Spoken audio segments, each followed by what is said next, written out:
안녕하세요. SPI 고령기 콘텐츠 에디터입니다. 네, 저희 SPI가 3월부터 이렇게 유튜브를 통해 가지고 리츠 위주로 해서 이야기를 전해드리고 있는데요. 사실 그동안 좀뭐 시행착오도 있었고 꾸준히 전해드리지 못했어요. 근데 이제 앞으로는 좀 매주 한 차례 한 번씩 고정적으로 전해드리고자 이제 오늘부터 시작을 하게 됐고요. 저희 이제 SPI 김시목 에디터가 매주 이제 K-리츠 위클리라고 한국 리츠 시장의 어떤 시황이라든지 주요 이제 일주일의 특징을 소개해드리고 있는데요.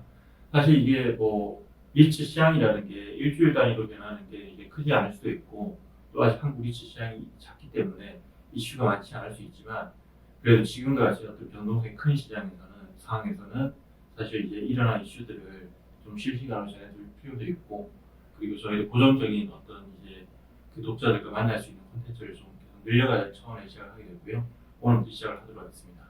네, 오늘은 11월 7일이고요. 그래서 11월 첫째 주 리츠 이제 위클리부터 시작하도록 하겠습니다. 안녕하세요.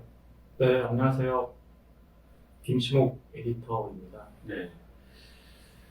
일단 저희 이제 매주 이렇게 시향을 김시목 에디터 고생을 해서 작성하고 계시는데 보면 이 리츠 주가죠. 네, 주가 변동에 대해서 뭐 한번 이제 전체적으로 설명을 하고 주요 특징에 대해 소개하는 이런 순을 하고 있어요. 네. 지난 11월 첫째 주 리츠 시장은 어땠나요? 요즘 변동성이 큰 시장인데. 네.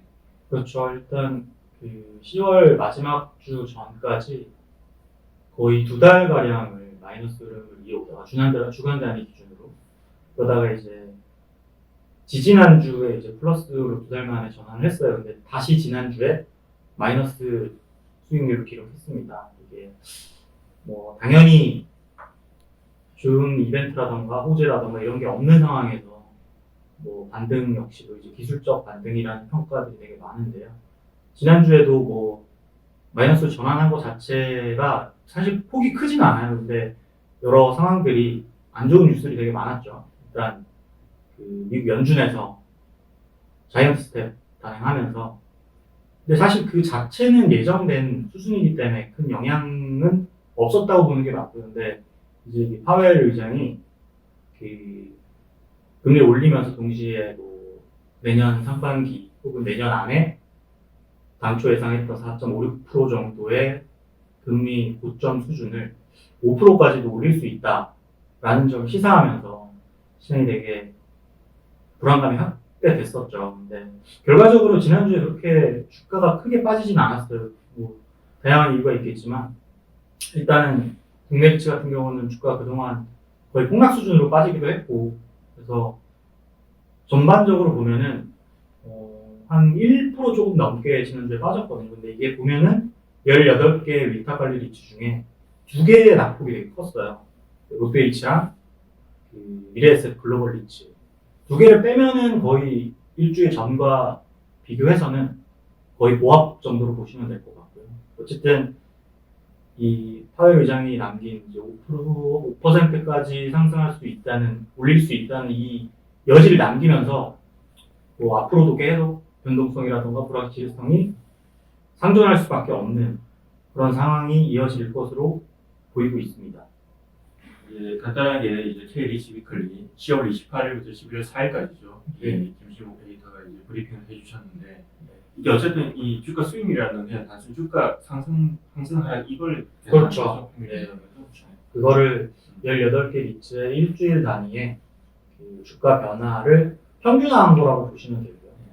저희 이제 사전에 이제 녹화를 하기 전에도 좀 이렇게 좀 우려한 바는 사실 이 그 콘텐츠의 목적은 이제 주식을 어떤 리츠 주식을 추천하기 위한 목적은 아니고요. 그러니까 이제 뭐 리츠 시장은 지금 사실 변동성도 크고 예측이 힘든 상황이기 때문에 이 시장 상황에 대해서도 되게 이제 의견이 되게 분분하고 엇갈려요. 어떤 분은 뭐 어떤 이제 전문가는 이제 지금 리츠 주가 많이 떨어져 있으니까 지금이 살 때라고 얘기하는 사람도 있고 어떤 전문가는 그렇지 않다. 앞으로도 변동이 더 커질 거니까 좀 더 현금을 확보해서 상을 예의주시는 이렇게 주장하는 사람들이 있어요. 그래서 저희가 전해드리고 싶은 거는 이 리츠 시장의 현재 상황과 이 시장에 있는 다양한 목소리를 전해드리는 것에 목적이 있다고 보면 될 것 같습니다. 그렇죠.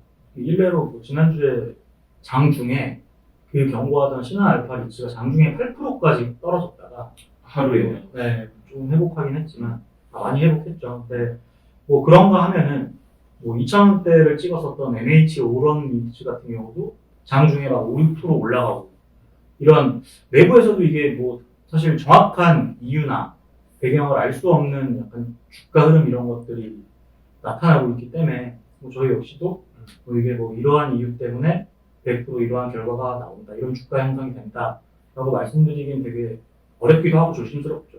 그렇죠. 지금 뭐 리츠 주가를 뭐 논리적으로 제대로 설명할 수 있는 사람 거의 없다고 보고요. 사실 이제 저도 한 며칠 전에 전화 한 통 받았어요.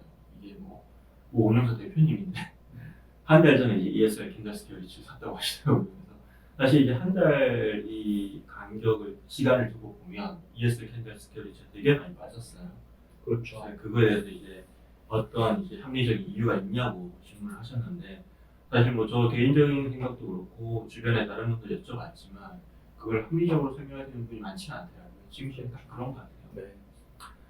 그래서 이제 보면 근데 전반적으로 보면 지난주에 보면 이제 뭐 이렇게 오른 종목들이 물론 둥둥 있긴 있는데 떨어진 종목에 비해서 오른 폭이 크지도 않고 전반적으로 부정적인 기류가 여전히 깔려 있는 것 같아요. 네. 이게 뭐 아까도 말씀드렸지만 뭐 기술적 반등이라는 표현이 딱 맞는 것 같고요.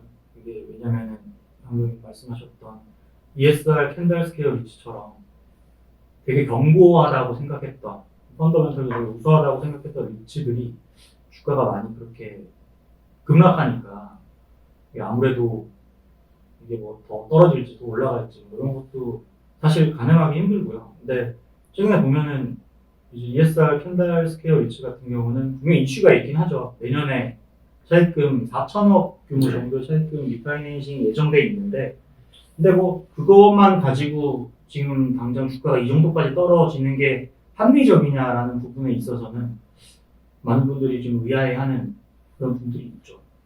네, 알겠습니다. 그러면 이제 개별 종목 이슈를 좀 다뤄볼게요.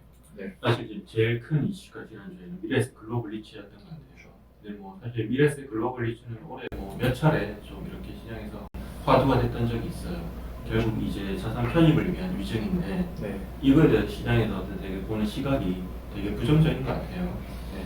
그리고 사실 이제 어찌 보면 주가나 이런 현재 금리 이런 상황을 감안하면 자산 편입을 하기가 쉽지 않은 상황이긴 한데 그래도 간단하게 어떤 점이 쟁점이 되고 있는지 한번 설명해 주시죠. 미래에셋 글로벌 리츠 같은 경우는 일단 뭐 6월 경에 이제 4,600억 정도 유상증자를 추진했었죠. 근데 그때 이제 시장 상황이라던가 주가 하락이 너무 가파르게 진행되니까 일단 너무 증자 자체 진행하는 게 너무 부담스러웠고, 일단 왜냐면은 거의 중자율이 제가 기억하기로는 300% 정도?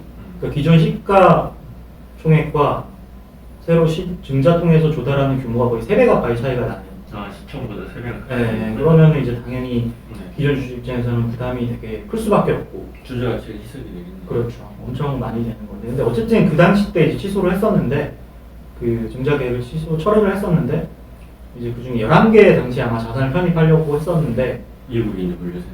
그렇죠. 아마존 물류를 중심으로 하는 자산들인데, 일단은 이제 그 대부분은 이제 뭐 하기 힘든 상황이 되고, 지금 상황도. 근데 그 중에 이제 일부, 뭐 한두 개 자산에 대해서는 뭐 편입을 안 할 수가 없는, 일부에서는 뭐 하드 디파짓 얘기도 나오고 있거든요. 그러니까 11월에 인수하게 될 때 만약에 미래에셋 글로벌 리츠가 이걸 번복할 시에는 적지 않은 규모의 뭐 보증금을 돌려받지 못하는 뭐 이런 이야기들이 되게 많이 나오고 있어요. 근데 이건 뭐 실제로 미래에셋 글로벌 리츠가 뭐 공식적으로 밝히진 않겠지만 아무튼 이런 부분 때문에 지금 현 시점에서 증자를 하는 게 아닌가. 그리고 사실 이게 주변에 이제 다른 리츠들만 봐도 이지스 밸류 리츠라던가 뭐 코랑코 더원 리츠, 네. 그리고 ESR 캔달은 원래부터 올 초부터 증자랑 편입, 자산 편입 계획이 있었는데 그렇죠. 모두 다 이제 지금 상황에서 못하겠다라고 한 상황에서 이제 미래에셋 글로벌이 이렇게 증자를 강행하는 거를 보면은 분명히 뭔가 내부적으로는 불가피한 이유가 있지 않나라고도 보고 있는 거죠. 지금 사실은 이제 유상증자를 해서 네. 자산을 신규로 편입하거나 이게 뭐 심지어 상장도 쉽지 않은 상황이죠. 네. 이제 한국만 그런 게 아니라 최근에 보면 이제 싱가포르에서도 뭐 MIT, 이제 메이플 트리 이제 산업용 리츠가 네. 5월 이후로 사상편이 없다든지 네. 이런 기사도 나오고 있고 그리고 실제로도 싱가포르도 올해 상장 리츠가 하나도 없어요. 그러니까 그런 걸 보면 신규로 뭔가 이제 규모를 키우기 쉽지 않은 상황이고 이제 말씀하신 코랑코드 원리츠 같은 경우에도 결국은 이제 강남에 있는 오피스를 편입하려다가 이제 마지막에 이제 거의 뭐 막판에 취소를 했는데 그때도 이제 들으면 좋을 것 같고요. 마지막으로 하나만 더 얘기해 보죠. 지난주에 이제 저희가 이제 스폰서 리츠, 이제 앞으로 상장될 리츠, 삼성 FM 리츠와 하나 리츠에 대해 썼는데 네. 이게 뭐 삼성이나 하나를 모르는 사람들은 없을 거고 처음에 이게 상장한다 했을 때 대체로 삼성에 높은 점수를 줬었거든요. 근데 지금 이제 프리-IPO가 진행되고 있는데 약간 좀 시장의 반응이 엇갈리는 것 같아요. 그러니까 김희호 이 관련해서 좀 들어본 얘기 있으신가요? 저도 사실 뭐 제가 기사를 쓰지는 않지만 고병기 기자가 기사를 썼죠. 근데 저도 많이 들었던 얘기는 하나리츠 같은 경우가 이제 초반에 프리-IPO 나오기 전과 지금 상황이 많이 달라진 게 그래도 시장 눈높이라던가 뭐 요구치라던가 기대치에 부합하려는 움직임들이 되게 많았다. 그 반면에 삼성 같은 경우는 되게 좀 상대적으로 기존의 그런 눈높이라던가 이런 거를 유지하려는 그런 모습들이 되게 강했다. 그래서 뭐 결과적으로 투자자들 입장에서는 좀 하나리츠 쪽에 손을 많이 들어주는 분위기가 아니냐. 뭐 물론 삼성리츠 그럼에도 불구하고 투자자들이 관심도 많이 있고 실제로 프리-IPO에 참여하려는 기관들이 많다고 하더라고요. 지난주 시장에서 가장 큰 이슈였던 건 미래에셋 글로벌 리츠인 것 같아요. 주가의 움직임도 그렇고 실제 미래에셋 글로벌 리츠가 어떤 투자자와 시장의 기대에 반하는 어떤 유상 증자를 강행하면서 나타난 이슈인데 근데 더 큰 문제는 뭐냐면 이게 뭐 돌발적인 일회성 이슈가 아니라 미래에셋 글로벌 리츠 같은 경우 꾸준히 이렇게 상장 이후에 투자자 및 시장과 소통을 잘 안 한다 이런 지적이 있어 왔어요. 실제로 뭐 유사한 사례로 코랑코드 원리츠 9월달에 신규자산 편입을 취소했죠. 그 사례만 보더라도 여기는 이제 주택도시계획이 이제 주주인데 일단 그 유상 증자에 대해서 부정적인 의견이 피력했고 그에 따라서 이제 그 수용을 해서 안 한 거잖아요. 그렇죠. 아무래도 그 지난 6월, 7월에 있었던 4,600억 원 규모 증자 때랑 이번에 800억 원 안팎으로 하는 증자에서도 약간 평행이론처럼 주주나 시장의 약간 의견이나 생각과는 약간 배치되는 느낌이랄까 이런 것들이 되게 많은데 실제로도 이제 뭐 특정 주주를 언급하기는 힘들지만 이게 집을 많이 들고 있는 주주자들 같은 경우는 이번 증자도 그렇고 저번 증자도 그렇고 반대하는 경우도 되게 많았다고 하더라고요. 이게 뭐 당연한 게 6,000원일 때 증자하는 거랑 3,000원일 때 증자하는 거랑 만약에 1,000억을 증자를 한다고 했을 때 6,000원일 때랑 3,000원일 때랑 발행해야 되는 주식 수가 다르잖아요. 그러니까 3,000원일 때 당연히 더 많은 주식을 발행해야 되고 그렇게 되면 이제 기존 주주들 입장에서는 더 많은 지분 이석이 일어날 수밖에 없고 그래서 뭐 이게 아까 고병기 에디터도 말씀하셨지만 이게 뭐 다른 이유 다 떠나서 다른 리츠들이 지금 자산 편입이라던가 증자에 상당한 부담감을 가지고 있는 이런 시점이라는 점만 감안해도 미래에셋 글로벌 리츠가 하는 결정들이 다소 시장에서 이게 불평이나 불만들이 나올 수밖에 없는 시점이 아닌가 그렇게 생각이 됩니다. 이게 뭐 저희가 이제 미래에셋을 그냥 뭐 사실 저희 미래에셋을 뭐 굳이 싫어할 이유도 없잖아요. 근데 이제 정말로 그냥 시장의 어떤 정말 여러 사람들의 어떤 평가를 들어보면 대체로 이제 좀 뭐 변화가 필요한 것 같긴 해요. 왜냐하면 제가 한 4년 전이죠. 2018년도에 그때 이제 리츠가 본격적으로 상장될 시기였는데 그때 이제 신세계 백화점 뭐 문화센터에 강연을 한 적이 있어요. 근데 정말 개인 투자자를 상대로 이제 이런 부동산 간접 투자 시장에 대해서 낯설어하는 개인들을 상대로 강의를 했는데 그때 제가 했던 얘기는 앞으로 리츠 시장이 커질 수 있으니까 개인들도 관심을 갖고 지켜봐야 된다 이 얘기였거든요. 근데 반발이 상당했어요. 그 이유 중에 하나가 이제 우리가 운용사를 어떻게 믿냐 이 얘기를 하시는 분이 상당히 많은데 뭐 왜 그런 생각을 하시냐고 제가 질문했을 때 대부분이 이제 미래에셋 운용 얘기를 했어요. 근데 그때 미래에셋 운용 얘기를 했던 게 뭐냐면 뭐 과거에 이제 브라질 펀드, 부동산 펀드도 있지만 이런 어떤 부동산 간접 투자 상품이 아니라 뭐 디스커버리 펀드, 인사이트 펀드 이런 중국에 투자하는 펀드 이런 거에 대해서 크게 손실을 봤었고 그게 아직도 회복이 안 된다. 투자자들을 위하는 운용사인지 모르겠다 이런 얘기도 되게 많이 했거든요. 근데 그게 뭐 사실 이제 공모 상품뿐만 아니라 사무에서도 그런 평가들이 좀 있어요. 이제 미래에셋에 대해서. 이게 정말로 그냥 사실은 미래에셋이 이 투자자 정말 신뢰를 얻으려면 어떤 게 필요한지 좀 진지하게 생각해 볼 필요가 있는 시점인 것 같아요. 그렇죠. 이게 뭐 저도 짧게 한 말씀 보태면은 이게 아마 삼자 배정 증자 구조기 때문에 아마 신고서가 기존 주주 배정처럼 이렇게 자세하게 딥하게 나오진 않을 텐데 그래도 뭐 공시 날 때랑 이제 나중에 따로 뭐 보도자료 낼지 안 낼지 모르지만 이게 뭐 전 취재할 때 보면은 뭐 말 못할 내부 사정이 있지 않을까요라는 얘기도 실제로 미래에셋 운영님께서 하시기도 하셨는데 그런 게 만약에 있으면은 뭐 적극적으로 시장이나 주주들이랑 소통한다는 차원에서 되게 정확하게 구체적으로 이거에 관련해서 해명을 하는 게 좋지 않을까. 그게 바로 뭐 고용 에디터 말씀하셨던 시장과 소통하는 모습이 아닐까라는 개인적인 생각입니다. 저희가 이제 사실 기사를 쓰거나 뭐 이런 데서 이렇게 뭔가에 대해서 비판적인 시각을 비추면 이게 결국은 이제 제 우려스러운 거는 막 이제 그렇게 이제 지적을 당한 쪽에서 우리 싫어하네 이런 반응이 가끔 있잖아요. 그렇죠. 네, 그런 건 아니고 그냥 시장에서 하는 목소리를 좀 귀담아 들었으면 좋겠어요. 예. 사실 이게 지금 뭐 저희가 뭐 좀 편하게 웃으면서 하고 또 재밌게 하고 싶은데 지금 리츠 시장이 또 그렇지는 않아요. 또 지금 되게 이제 시장이 좀 안 좋고 불안정하고 투자들 근심 걱정이 많은 시기인데 만약 저희가 웃으면서 할 수도 없어서 바람이 있다면 좀 이제 좀 더 앞으로 시간이 지나고 내년 정도 되면 좀 저희 즐겁게 웃으면서 시장에 대해서 좀 얘기할 수 있는 그런 때가 왔으면 좋겠습니다. 네.